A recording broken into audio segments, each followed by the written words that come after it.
In some dark corners, this killer is being hailed as a hero.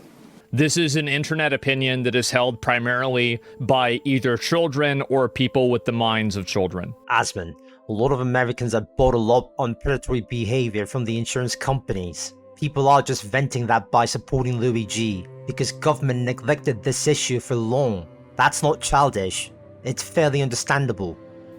The problem isn't that, like, it's happening, right? I do think that, like, people like that should be held accountable. But you can't let an individual person decide what that accountability is. But Asmon, what if no one holds these insurance companies accountable? How long before someone radical steps up? That's what we're seeing here.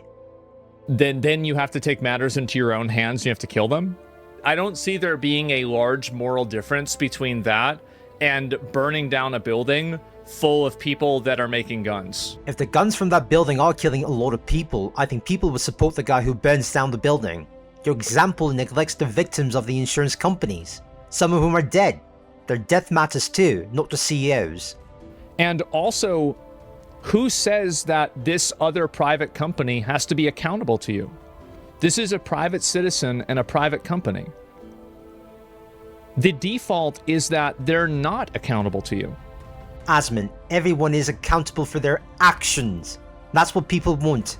Private companies should be accountable for their policies if it leads to death for some. Your point completely misses the mark. Because what happens if you then become accountable to them? And they've got a lot more money and they've got a lot bigger guns.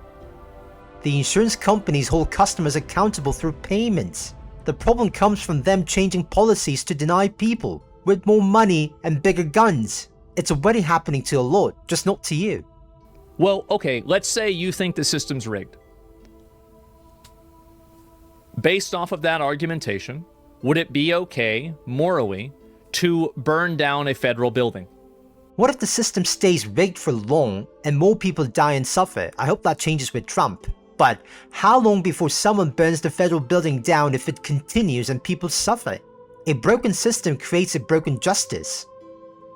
Asmon, you also detached from the majority. Your view aligns with CEO Moore, and you completely neglect to mention the suffering and the death of the people who were denied by the insurance companies. This support for Luigi is people venting about the broken healthcare system in America. That's the main point.